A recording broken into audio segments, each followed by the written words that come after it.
Welcome to Daily Buzz News. Crux of your evidence to the committee is that you are just a legitimate businessman who is being deliberately targeted by police through falsified or manipulated evidence, correct? That you are just a businessman and SAPS is targeting you. SAPS is not doing what? SAPS is targeting you. Not the entire SAPS, some unit. But there's a portion of SAPS targeting you, right? You said earlier on that you are not and have never been associated with any drug trafficking network or organized crime syndicates. So, to be clear, your evidence is that you want us to believe that you are not a gangster, right? That you are not a member of any drug cartel and play no role in any criminal syndicate or organized crime structure. Is that what you want us to believe here today? It's what I'm telling you. For you to believe there's something else, but that's what I'm telling you. Okay, very well. Now let me test the credibility of that denial, right? You refer to Jerry as a close friend and confirm that you never questioned, you distanced yourself from or passed judgment on his involvement in drug trafficking. Is that true? Yes. Can you tell Jerry's mother also today, can you tell Mama that Jerry was a drug dealer, a drug kingpin? Did you tell her that? No. Do you think she needs to know that her son was a drug dealer? I didn't tell her that. I'm saying, do you think that it's time she gets to know that her son was a drug dealer? I don't know about that. You don't think that she must know that her son is a drug dealer, and when you destroy people's lives, ultimately this is what happens? Because Jerry's mom has nothing to do with us.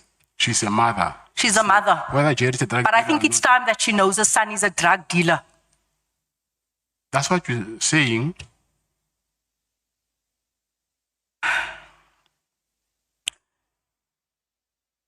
Do you know someone by the name of Ishmael Nangi? Yes, I do. Were you involved in a business relationship with Ishmael Nangi? No. You weren't? Yes. You weren't involved? Business? Yes. No. Any dealings? Do you have any dealings with him? No, I don't. You don't. Were you present at the meeting with Ishmael and Jerry on the night that he went missing? No, I was not. You weren't present at the meeting. The night Jerry went missing, you didn't meet with him. No, I didn't. You didn't meet? No. Would that not be the reason why they think you've got something to do with his kidnapping? No, I didn't meet him that day. It was on Monday, I remember. Sunday, that Monday, he called me actually telling me that he was in the club on Sunday. So I was talking to Jerry on the phone, and we never met. But you never met with Ishmael and Jerry? No. Never? No. What would be your response if I put it to you that the allegation that you and General Sibia were allegedly involved in the sale of illegal drugs from stolen forensic laboratory to the value of 40 million rand, which was given to Jerry to sell, and that Jerry in fact owed money to you and Sibia and Nagy, and that was the reason for meeting him on the night of his disappearance? Like I'm saying to you, that Jerry owed you guys money. It was a drug deal gone horribly wrong. That is not true. Not true? Yes. I highly doubt that the truth of your answers, Mr. Matlala, but let's move on, right? Because you've had nothing to do with his disappearance. Yes. Because earlier on, Mr. Malema said that his family thinks that you are involved.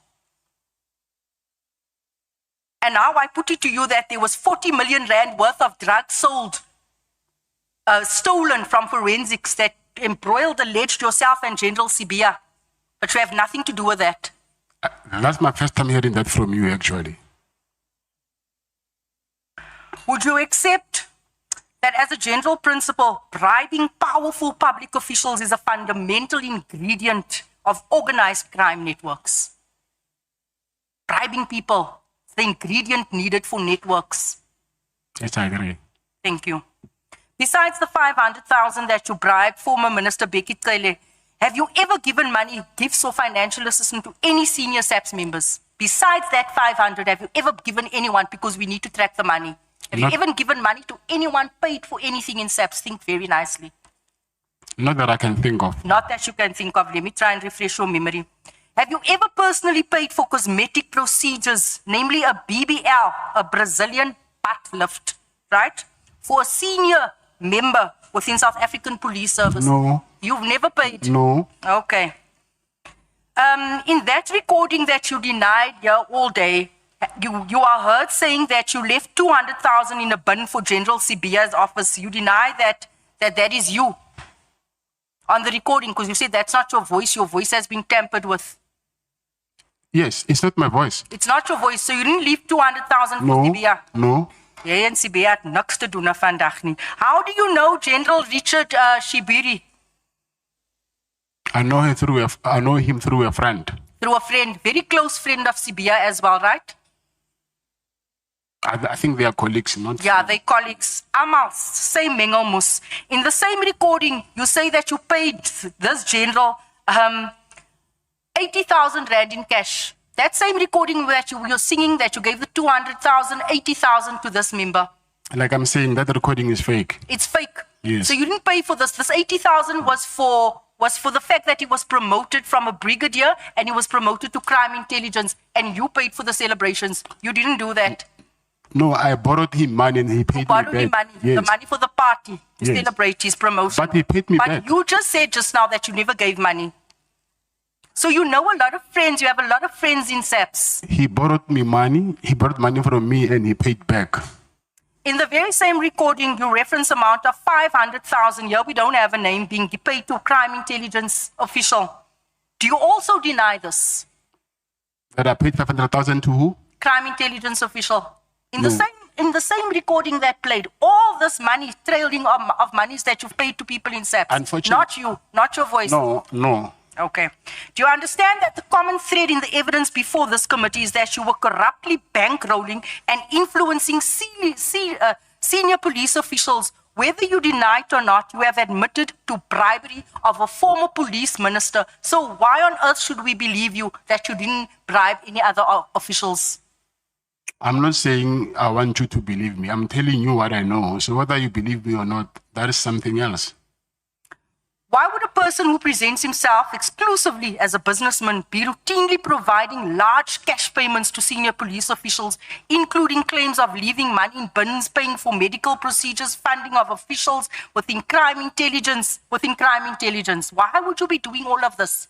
I've never Got done your that. firearms back. Why do you pay? You have a history of paying people in SAPS. But the Like information, you captured SAPS. but the information you have is wrong. I've never And left. people are always borrowing money from you. It's always in SAPS. Can I answer? Are you You finished? may. I'm saying I never left any money in the bin. I put it to you again, if these payments were not intended to influence wrongdoing, unlawful protection, preferential treatment, disappearance, or withdrawal of cases, then for what legitimate business purpose, you being a businessman, for what legitimate business purpose were they made?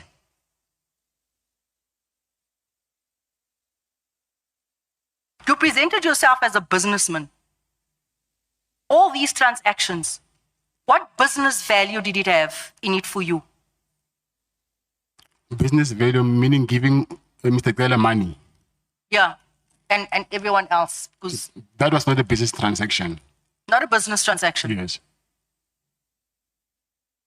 I put it to you, as my colleagues have said, you are not merely a business, you are in fact a criminal involved in the destruction of our communities.